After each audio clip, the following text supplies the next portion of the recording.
If you are listening to this podcast, it means you're searching for someone who understands you, someone who gets you. You are yearning to be understood and to belong.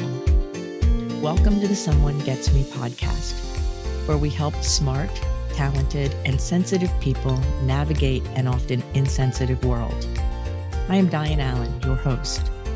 My roles as ambassador, author, speaker, and intuitive mentor for bright and talented people are woven into each episode. I have the experience and knowledge to educate and inspire, as I have been there and I understand your unique intensities, sensitivities, and challenges. Welcome.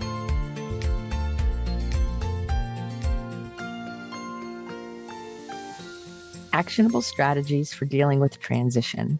Hi, friends. Here at Someone Gets Me, we're going to talk today about transitions, the process of transitions, what they're good for, how we can use them in our favor, and of course, some specific actions for you. Welcome to the show today. And remember to let me know what you think of the show, share it with your friends. And if you have any questions or content you'd like me to share with you, please be sure to email me through the show notes. And I'm happy to accommodate you in the best way I can. So first, let's talk about the process of transition.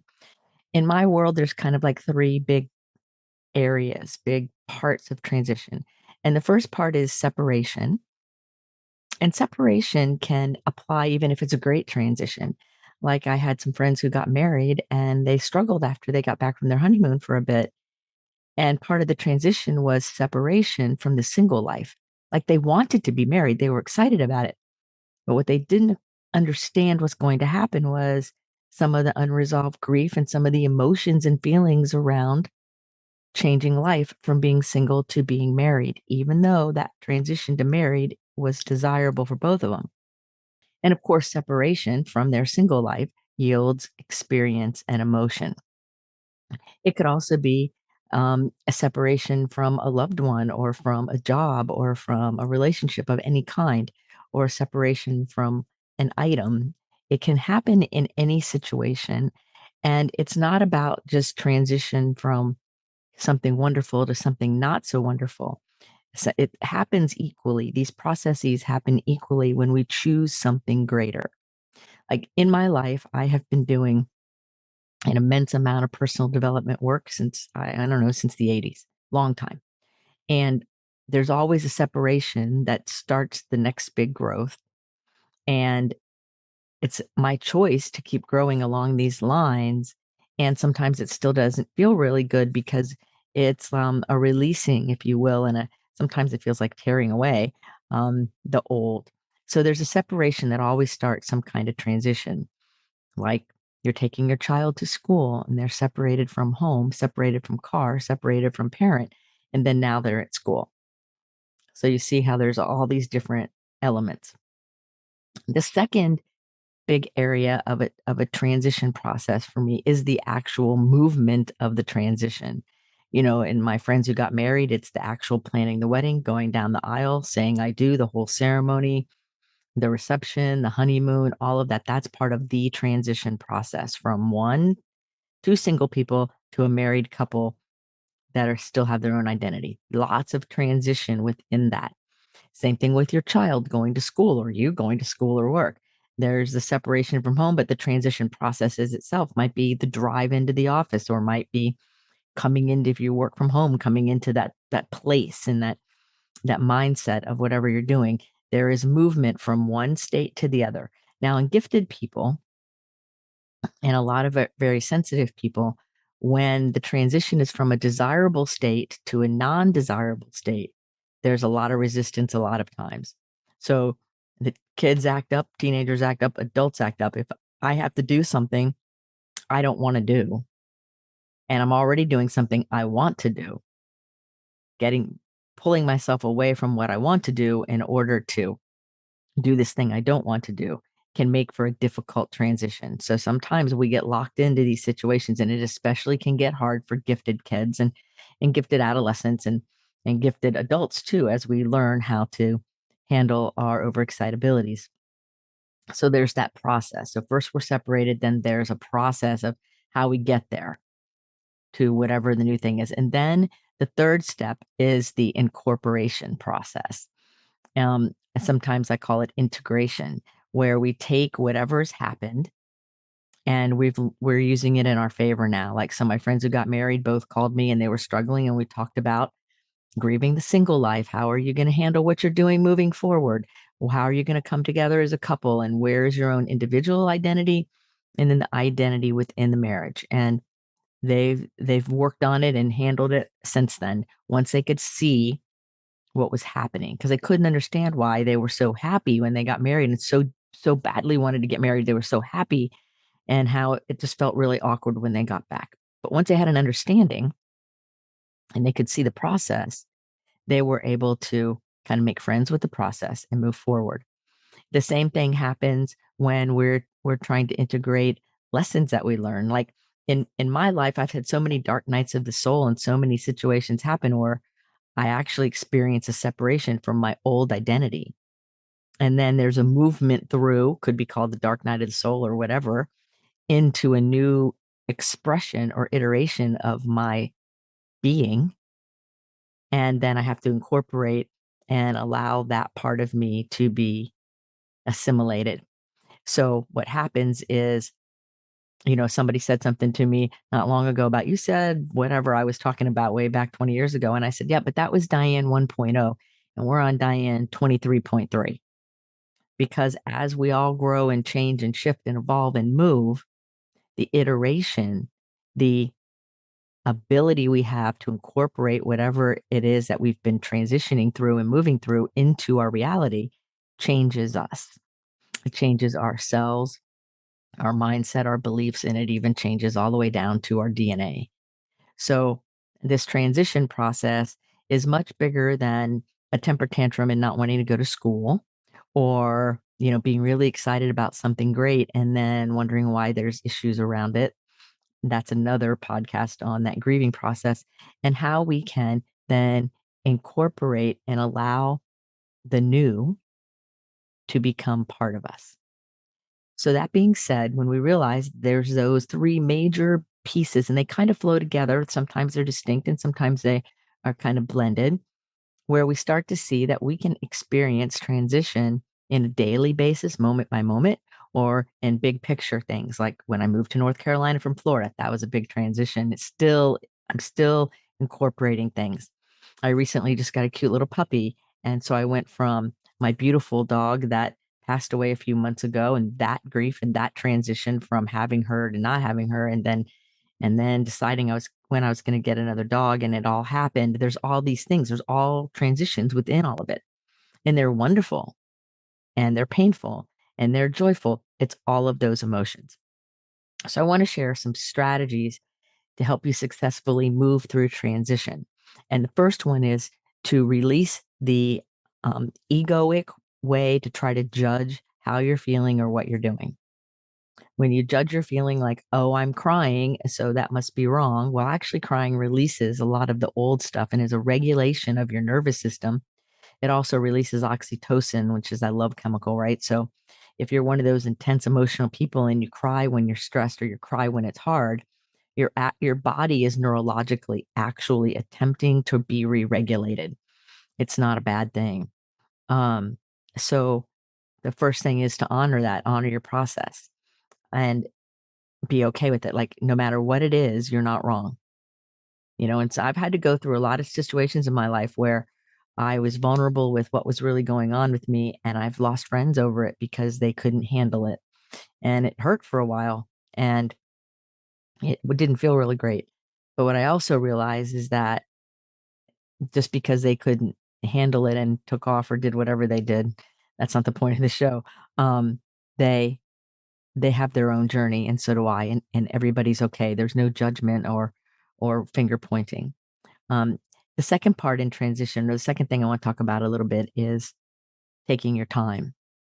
That we're taught, like if somebody dies in your family or close to you, a friend, we're taught, well, you grieve for 3 days, take the 3 days off from work because that's what you get paid for, and then you should be done. And when all the the family leaves town or whatever, and you're left alone now in your own world with that loss, the world expects that you're done grieving. Well, actually, grief takes a whole cycle of seasons, which is a full year at least. And then there's anniversary times. And so we all do life and we all do transition differently.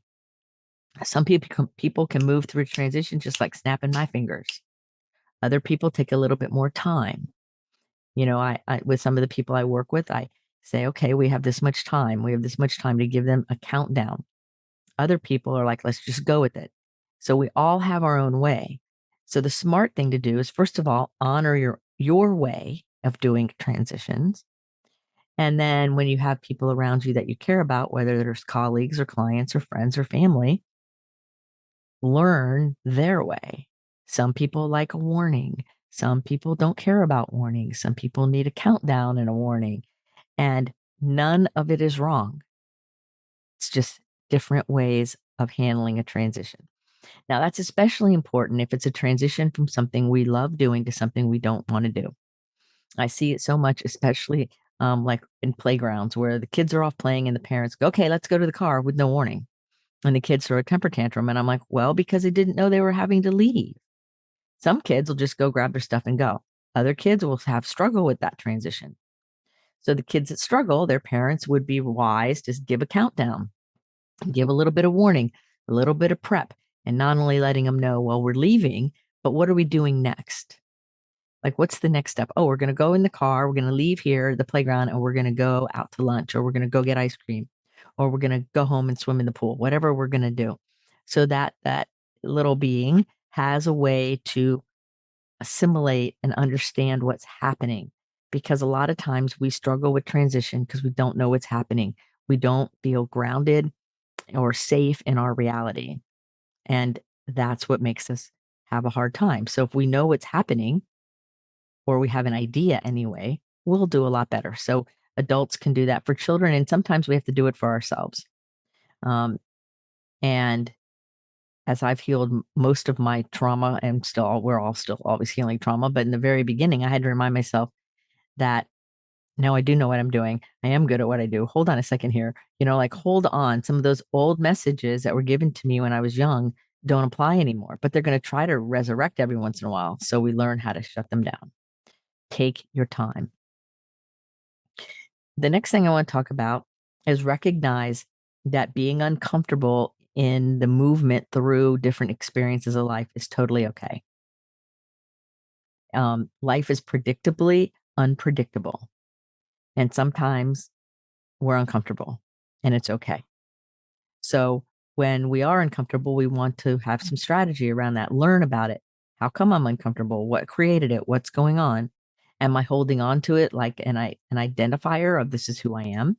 I see a lot of trauma survivors do that, like, oh, I'm a survivor. Well, you're still holding on to the trauma by saying that. So we move through the I'm a victim to I'm a survivor to I'm free of the story. The story becomes part of my history. We don't change history. It becomes a part where I can be empowered and vulnerable versus being a victim and vulnerable. So it's very important to let ourselves be uncomfortable and still keep walking forward. And we want to resist taking action just for the sake of acting. Like I'm guilty of this sometimes, where when things are really difficult, or my emotions are really high, or I'm really challenged, or I have a lot coming at me between my personal life and my business and my spiritual world and all these things. Sometimes there's a part of me that wants to just do frenetic action all over the place, just do stuff. If you're just doing something, then it should ease it. Well, it doesn't really. It gives us something to do, but it doesn't really help the flow. What helps the flow more is to say, this is what's happening. This is how I'm feeling. That self honesty and that awareness. And then asking myself, what's the next right thing to do? And then do the next right thing instead of a bunch of random things. And we'll see that even though we might be uncomfortable while we're doing it, even though it might be scary, or we might be crying, or we might be whatever, if we're doing the next right thing, we are assured of an outcome that will be beautiful when we look back on it later. So just being frenetic and acting for the sake of acting doesn't work. Like my friends who got married, that's what the husband was doing, is he was just acting for the sake of acting and getting, because he didn't want his now new wife to be upset and want a divorce already, and they just got married, and then the family would be talking about him, and he was kind of frenetic, and which was agitating her too, right? And so it's more about focused action. That's where we get our powerful results. Um, so then another part here is to take care of ourselves in little ways. Um, when usually if I'm having a tricky day, because I have emotional overexcitability, so when things are going on for me, sometimes my emotions can get real intense, and so I use aromatherapy. Right now, as I'm doing this podcast, my diffuser is sending sacred frankincense into the room, and it smells lovely. So I use things to bring more comfort and more focus into my life an outside person may or may not know and may or may not connect with, yet it has meaning for me. So what has meaning for you? What are some things that you can do to take care of yourself in little ways? Like light a candle or doodle or make post-it note frames of something that's beautiful, have flowers, all those kinds of things help us take care of ourselves in little ways. And it's those little ways that matter. Now, we'd also, when we're making these changes and we're taking care of ourselves in little ways, we want to remind ourselves, especially with the being uncomfortable part and all of that, to not try to force change, to stay in the process. That's hard because gifted people, we love to do, we love to run in our head and figure it all out, which is only making it worse. So you can't figure it all out. And running into your head to deal with what's going on emotionally and spiritually does not work. Now, you can use your head to help manage things, but running up there and just intellectualizing everything doesn't work. So we can't force things. I've had some really, really big spiritual and emotional challenges in my life. Um, some part of my calling, some part of my history, some stuff I brought on myself, all different things. We all have. And I've noticed that when I decide I'm going to make a change or I see the solution or I'm yearning for a solution or something, I will sometimes want to try to force it. So over the years, I've trained myself to be okay with sitting and being uncomfortable, be okay with sitting and feeling kind of flat where there really is no feeling, be okay with not necessarily trying to force action or trying to initiate things before their time, and allow the universe to unfold as it should, because everything is always expanding. And so even when we feel like we're sitting dead in the water, so to speak, there's still movement.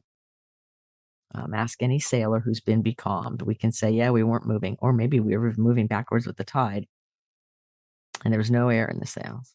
Sooner or later, there's air in the sails.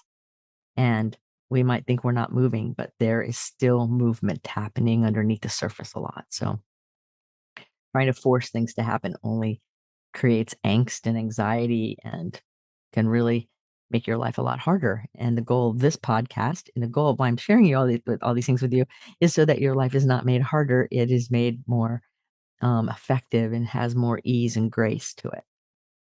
Um, the last thing I want to talk about as far as this transition is to be willing to explore the other side of it. Be willing to look for the benefits, be willing to look for what's good. So I ask myself all the time, even when I'm in the middle of what looks like a meltdown on the outside, I'm always looking for what's the lesson, what good, capital G good, is coming out of this? Where is there a benefit for me, even if it doesn't feel like it or look like it in the moment? And I can tell you that some of the most difficult and challenging times that I wasn't even sure I was going to live through, when I look back on them now, years later, and I see the gift I got in it all and how I grew and how that next iteration of me was massively more aware and aligned. So I'm always looking for what's good, what's the benefit, where's the payoff? Something is always happening that is helping us move forward. Because, see, I believe that when we yearn for something or pray for something or think about something, that the universe knows it. That's because we're all connected. We're connected to the greater energy of the universe. So therefore, it hears us in that energetic way. So it starts to align. I was watching a show that and Barbara Streisand was speaking and teaching some budding actors, and I really respect her. And she said a quote, and she was quoting someone else, and I don't know who that other person was, but she said something like this. She said, "At the moment of commitment, the universe conspires to assist you." And I love that she used the word conspires, because we always think that when something's conspiring, it's negative, right? It's harmful. Well, what she was trying to say is when you make the commitment to be a professional singer, a professional musician, when you make the commitment to personal growth, when you make the commitment to break all the family um, intergenerational pain and trauma, when you make the commitment to free yourself of the old heavy things that don't work, when you make those commitment, the universe, the entire universe comes together to assist you. And I love the word conspires. So I kind of imagine all of us like little beacons, right? Saying, this is what I desire. This is what I want to see happen, whether I'm trying to heal something or create something, whatever.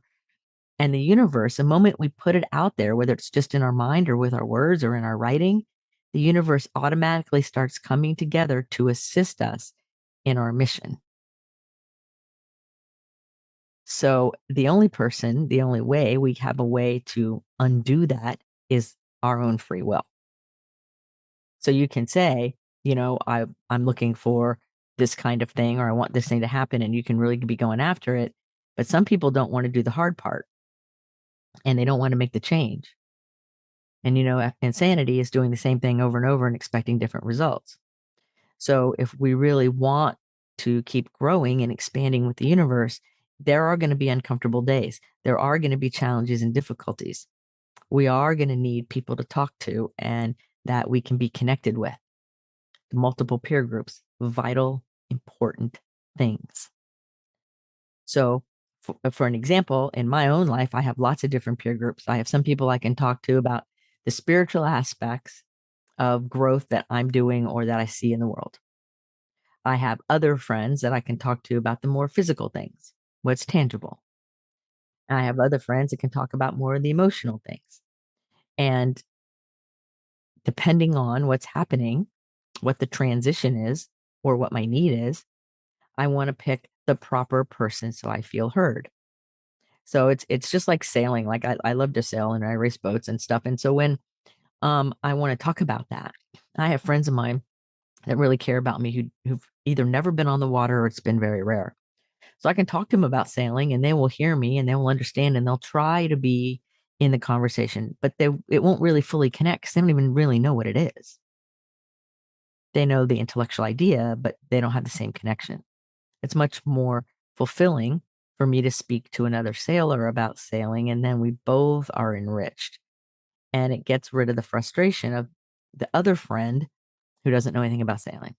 Same thing with quilting, same thing with my puppy, right?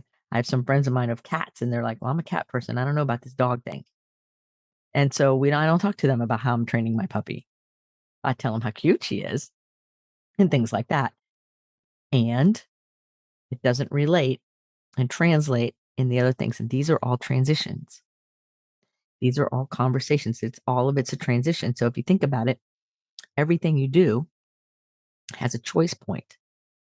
Every choice has a transition within it. So it's a much more fluid process than a lot of people think. They see transitions as events. Well, they are events, but it's also like what I would call micro events. So it's a yes and to all of it. And so in closing, there's a lot more about transitions, but in closing, what I want to remind you of is that you are perfectly capable and you have everything you need to have the most glorious life that you possibly can have. And any time that we are out of alignment like that, or we struggle, it is because we lost sight of who we are on some level. Or maybe we never knew and we're still looking. Or maybe we're telling ourselves a story about what's happening that may or may not be true. I know I know a lot of gifted people where we scare ourselves to death. Oh, this bad thing's going to happen, blah, blah, blah, blah, blah. Well, I'm very intuitive. So sometimes I can know when something's coming down the pike that's not so fun. And we want to learn over time not to scare ourselves to death with it, right? It's a process. And like I tell my clients and I tell myself, and I'm telling you right now, there are some days on your journey that you're going to look back and go, man, well done, nailed it. Great day. Woke up really good, stayed on task, did what I said I would do. And you go to bed putting your head on the pillow with a big old smile on your face. Then there will be other days where at the end of the day, you'll go, whew, thankfully I made it through.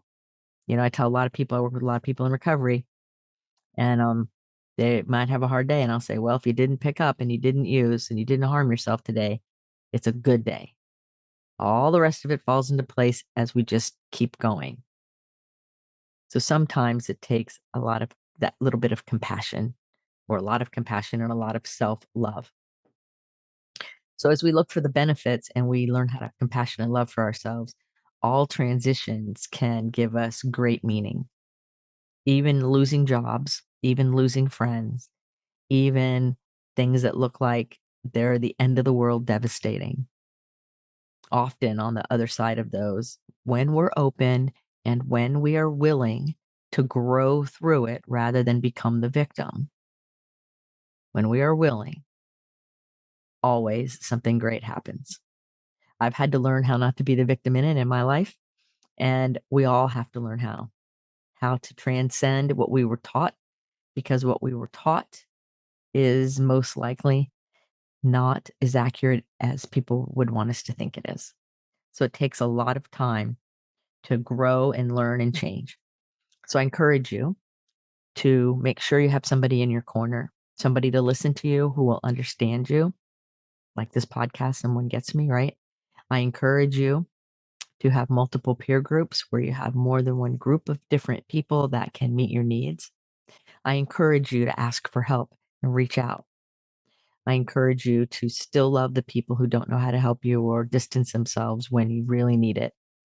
Somebody will always step up. And I encourage you above all to love yourself. To love yourself. One of my very wise mentors taught me years and years ago to say, I love you, Diane. I love you, Diane.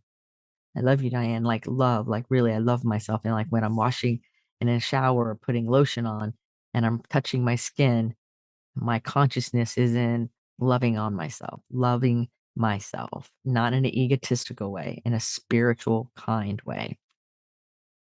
So all of these things help us through the movement of transition from separation through the movement into the new, and then incorporating and integrating whatever is happening. So I hope these strategies have served you well. As always, feel free to email me any questions or comments or any other topic you'd like me to speak about. And make sure that you remember to put your face to the sun so the shadows fall behind you, because you're a rock star. You are here on purpose with a purpose. So allow your light to shine. That's what eradicates the darkness. And until the next episode of Someone Gets Me, be well. Are you tired of searching for someone to understand you? Join our Facebook group, Someone Gets Me. In this group, you will be able to connect with others who are intense, sensitive, smart, and talented. I share my insights and teachings, and you can connect with others in a real, authentic, safe forum. So join us today. Someone Gets Me.